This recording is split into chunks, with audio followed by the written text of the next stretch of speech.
동사 수특 5강 개념 3. 자, 이제 앞에서 수나라와 당나라 기준이 되는 롤모델 통치 체제 봤으니까 그것이 다른 나라에 어떻게 변용이 되는지를 잘 볼 거예요. 일단 한반도와 일본으로 크게 나눌 수 있습니다.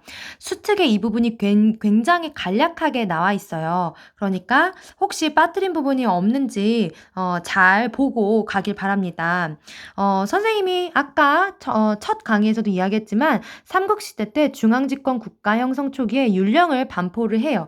특히 뭐 소수리왕, 뭐 버풍왕, 고이왕 이때 율령은 우리가 지금 개념을 잡고 가는 일률적 통치 기준으로서의 율령이 아니라 개개의 그냥 법령이라고 보면 됩니다. 어쨌든 그 시대 때 율령은 수당대의 영향을 받은 게 아니지요.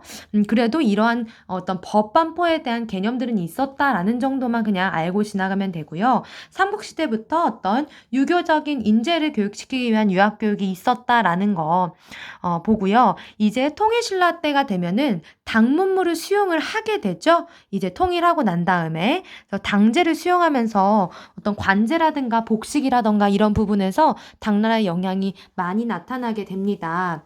그리고 이거는 신라의 특유의 제도인데 골품제를 유지한다거나 독서 상품과 이거는 통일신라 원성왕 때 실시가 된 거고 여러분들도 이름을 보면 알겠지만 이제 유교 경전에 대한 이해 수준을 평가해서 관리 선발에 참고를 하는 거죠. 상품인 이유는 상품, 중품, 하품 세 개로 구분을 했기 때문이고요. 당나라 학교학과 뭐였죠? 네, 국자감의 영향을 받아서 국학을 또 이렇게 설치를 하게 됩니다. 전국을 구주오소경으로 구분을 하게 되고요. 그 다음에 조세 수치를 위한 그 촐락문서라고 할 수 있죠. 민정문서를 통일신라 시기 때 이렇게 작성을 하게 됩니다. 바로 발해로 내려가도록 하겠습니다. 발해는 당의 삼성육부제를 수용을 해요.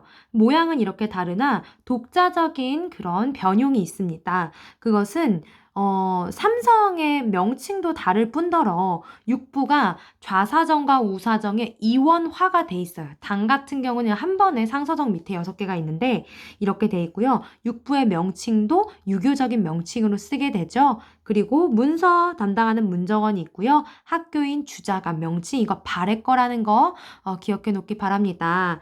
고려는 또 다르죠? 이성육부로 하고 있습니다. 삼성에서 이성육부로 팍 줄인 면이 있습니다. 그러면 발해의 관제를 일단 먼저 보고 갈게요. 네, 이 수특 53쪽입니다. 발해의 관제가 가운데 있는데요. 이거 이름 하나하나 다 알아야 돼요. 왕 밑에 중대성과 선조성과 정당성이 있습니다. 분명히 당과 이름이 다르죠? 그리고 옆에 중정대. 이게 바로 감찰 역할입니다. 문정원, 문서고요. 주자감 학교입니다. 이 밑에 좌사정과 우사정으로 이원화돼 있다라는 거. 육부의 명칭도 충, 인의, 지예, 신이라고 확연하게 차이가 있는 거를 볼 수가 있습니다. 그러면 돌아가겠습니다. 자, 이제 한반도의 모든 그런 모양을 봤고요. 일본입니다. 별표 치셔야 돼요. 왜냐면 그동안 너무너무 많이 출제가 됐기 때문에 구석구석 샅샅이 모든 용어까지 다 이건 일본의 율령이다 라는 거를 알 수 있을 정도까지 익숙해져야 합니다. 자, 다이카 개신이 645년 7세기에 있습니다.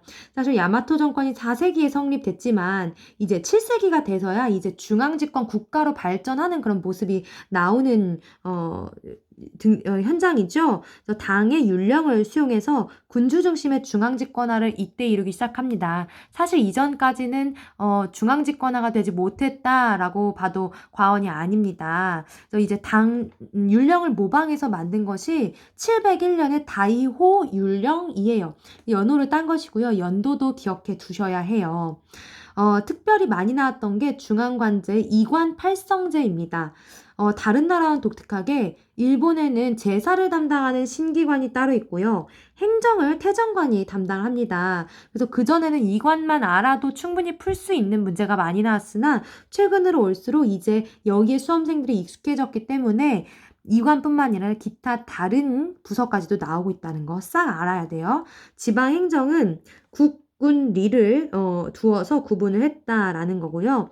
토지제도는 당나라의 균전제를 모방한 게 바로 반전수수법입니다. 반전수수법의 뭐 사료나 이걸 보면요. 여기도 구분전을 지급한다라는 내용이 나와 있습니다. 그럼 일본의 관제 보고 갈게요.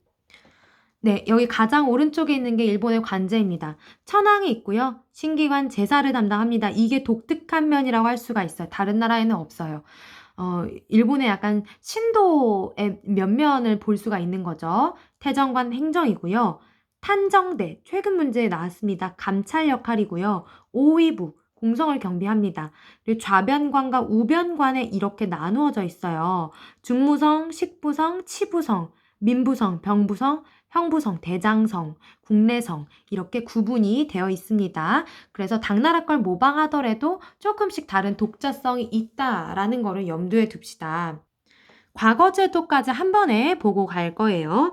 이 과거제도는 특별히 중국과 우리나라에서 지속적으로 연속성을 가지고 시행이 됐기 때문에 이 두 나라 위주로 알아둡시다.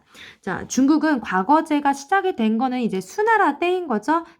다들 잘 기억하겠지만 당나라 때 이르면 과거제가 정비됩니다. 이제 2차 시로 나누어지게 돼요. 예부시가 1차 시험이라고 할 수가 있고요. 2부시가 2차 시험입니다. 근데 2부시의 그런 조건이 신언서판, 몸가짐, 말투, 서예, 판단력 이렇게 네 가지로 되면서 좀 주관성이 들어가요. 그래서 귀족 자제 위주의 선발이 되는 그런 2부시라고 할 수가 있겠죠. 그런데 이제 송나라 때에 가면 문치주의 정책으로 말미암아서 황제가 주관하는 3차 시시험, 전시가 정례화됩니다. 이 부분 잘 알겠지만 기억해 두고요. 이제 명청대에 이르면 학교에 입학해야만 과거 시험을 볼 수 있는 학교 제도와 과거 제도가 연계가 됩니다. 자, 조선은요. 고려 광종 때 중국에서 귀화한 쌍기의 권위로 이제 과거제가 시작이 됩니다.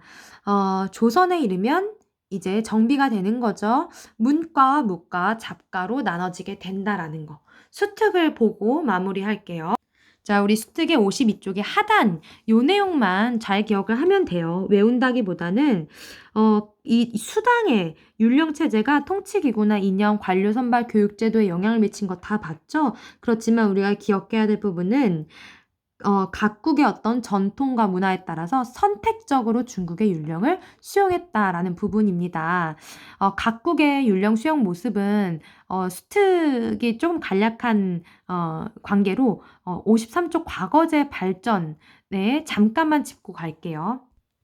네, 53쪽입니다. 나머지 내용은 다 봤고요. 과거제 영향으로 우린 알 거예요. 새로운 학자 관료층이 성장했다. 뭐 고려로 치면 문벌귀족, 뭐 조선으로 치면 양반, 그리고 중국으로 치면 뭐 사대부, 신사층 나오죠. 학문적인 능력이 중시가 되는 사회였고요. 그래서 과거제가 없었던 일본은 막부, 무사 중심의 사회로 발전했으나 중국과 한국은 좀 이런 쪽으로 가는 겁니다. 유학이 발전하고 귀족 세력을 견제하고 그러니까 새로운 인재를 등용함으로써 이제 왕권에 보조할 수 있는 그런 군주권 강화의 그런 효과도 있었다라는 것까지 봐둡시다.